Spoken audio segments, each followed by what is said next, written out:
بسم اللہ الرحمن الرحیم۔ پیارے بچوں السلام علیکم۔ آج ہم سبق نمبر 4 شروع کریں گے جس کا عنوان ہے سورۃ النصر۔ بچوں، سورۃ النصر مدنی سورت ہے۔ آپ کو تو معلوم ہی ہے کہ جو سورت مدینے میں نازل ہوئی اس کو مدنی سورت کہتے ہیں۔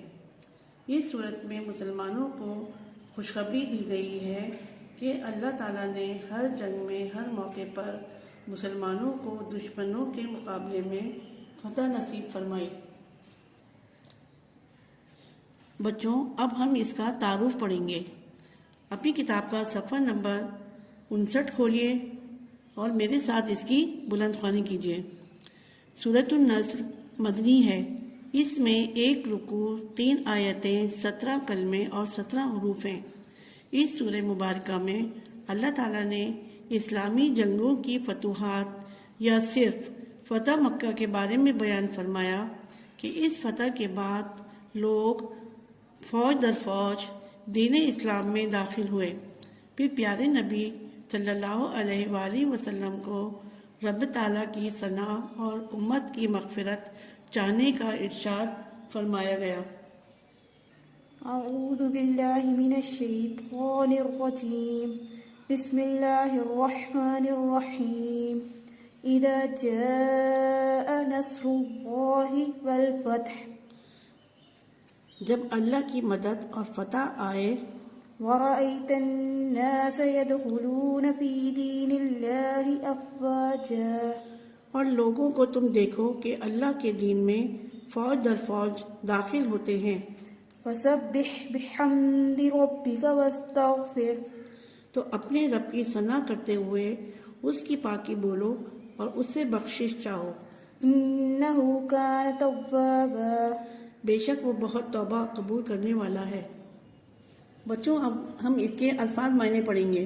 اذا جاء، جب آئی، نصر اللہ، اللہ کی مدد والفتح، اور فتح، ورأیت، اور تم نے دیکھا، الناس، لوگوں، يدخلون، داخل ہو رہے ہیں، فی، میں، دین اللہ، اللہ کے دین،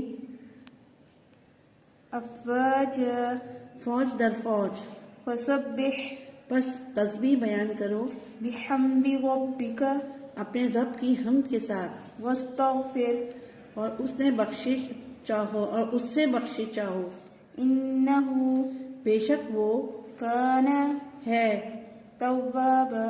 توبہ قبول کرنے والا۔ بچوں، اب ہم اس کی تفسیر پڑھیں گے۔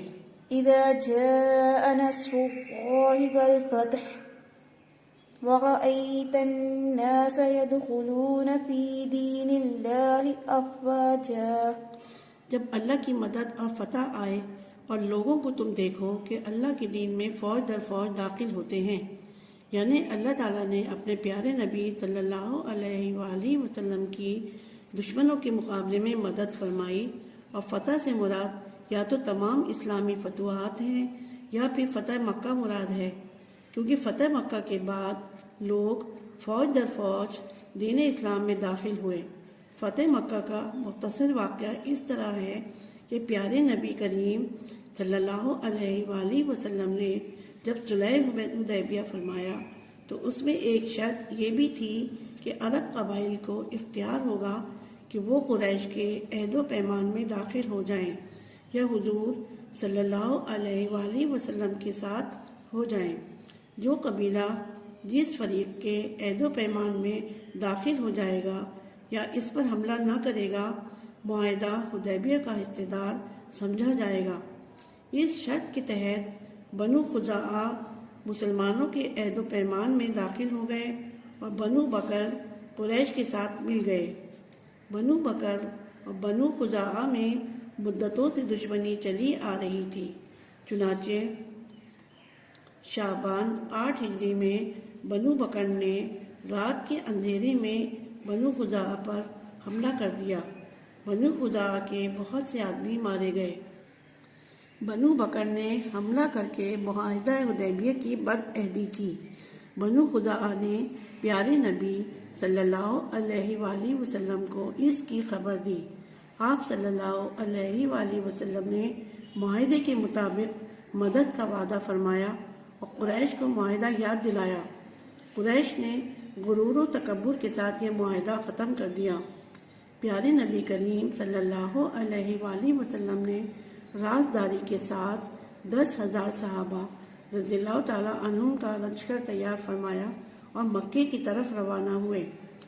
جب لشکر مکہ شریف میں داخل ہوا تو قریش مکہ مقابلے کی تاب نہ لا سکے۔ اس طرح ایسی عظیم الشان فتح اللہ تعالیٰ نے آپ صلی اللہ علیہ وآلہ وسلم کو عطا فرمائی۔ پھر آپ صلی اللہ علیہ وآلہ وسلم مسجد حرم شریف میں داخل ہوئے اور وہاں پر پڑے کفار کے سارے بتوں کو توڑ دیا اور کعبہ شریف پر سے ساری تصویریں مٹا دیں جو کفار نے بنائی تھیں۔ جب آپ صلی اللہ علیہ وآلہ وسلم واپس تشریف لائے تو قریش سے مخاطب ہوئے اور خطبہ ارشاد فرمایا کہ قریش کے لوگوں، کیا خیال ہے میں تمہارے ساتھ کیا سلوک کرنے والا ہوں؟ انہوں نے کہا کہ آپ صلی اللہ علیہ وآلہ وسلم معزز بھائی ہیں اور معزز بھائی کے بیٹے ہیں۔ آپ صلی اللہ علیہ وآلہ وسلم نے فرمایا، میں تم سے وہی بات کہہ رہا ہوں جو حضرت یوسف علیہ السلام نے اپنے بھائیوں سے کہی تھی، آج تم پر کوئی سرزنش نہیں، جاؤ تم آزاد ہو۔ بچوں، ان آیات میں اللہ تعالیٰ نے اپنی مدد کی خوشخبری سنائی ہے کہ مسلمانوں کو جو فتوحات نصیب ہوئی وہ اللہ ہی کی طرف سے ہیں۔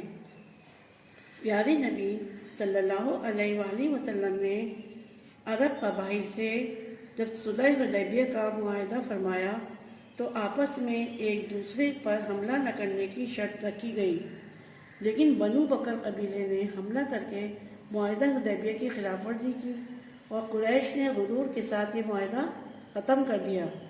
چنانچہ حضور صلی اللہ علیہ وآلہ وسلم بنو خزاعہ کی مدد کے لیے 10,000 فوج کے ساتھ مکہ شریف کی طرف روانہ ہوئے، لیکن قریش مکہ مقابلہ نہ کر سکے اور اللہ تعالیٰ نے بغیر جنگ کیے ہی فتح نصیب فرمائی۔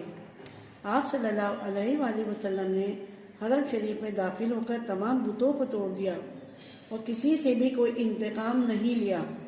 آپ کا حسن سلوک دیکھ کر مکہ کے لوگ جوک در جوک اسلام قبول کرنے لگے۔ فسبح بحمد ربك واستغفر انه كان توابا۔ تو اپنے رب کی ثنا بیان کرتے ہوئے اس کی پاکی بولو اور اس سے بخشش چاہو، بے شک وہ بہت قبول کرنے والا ہے، یعنی امت کے لیے بخشش چاہیں۔ اس صورت کے نازل ہونے کے بعد پیارے آقا صلی اللہ علیہ وآلہ وسلم نے سبحان اللہ و بحمدہ استغفر اللہ و اتوب الیہ کی بہت کثرت فرمائی، یعنی کثرت سے ثنا اور بخشش کی دعا فرمائی۔ نمبر 1، والفتح سے مراد یا تو تمام فتوحات ہیں یا فتح مکہ مراد ہے۔ نمبر 2، صلح حدیبیہ کی شرائط کی بدعہدی بنو بکر نے کی۔ نمبر 3، رسول اللہ صلی اللہ علیہ وآلہ وسلم نے بنو خزاعہ کی مدد اور 10,000 کے لشکر سے مکے پر حملہ فرمایا۔ نمبر 4، قریش نے لڑائی کرنے کی ہمت نہ کی اور حضور صلی اللہ علیہ وآلہ وسلم نے تمام قریش مکہ کو معاف فرما دیا۔ نمبر 5، آپ صلی اللہ علیہ وآلہ وسلم کو اللہ تعالیٰ نے امت کی بخشش چاہنے کا حکم فرمایا۔ بچوں، اب ان آیات میں اللہ تعالیٰ نے فرمایا ہے کہ مسلمانوں اب اپنے رب کی ثنا یعنی تعریف بیان کرو اور اسی سے اپنی بخشش طلب کرو، بے شک وہی تمہاری توبہ قبول کرنے والا ہے۔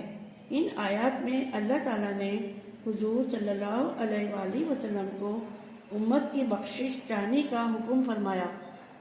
بچوں، اب اس سبق کی بلند خوانی ختم ہو گئی ہے، اپنی اپنی کاپی نکالیں۔ اب ہم تحریری کام شروع کریں گے۔ سب سے پہلے ایک صفحے پر سبق کا نام لکھیں، یعنی سورۃ النصر۔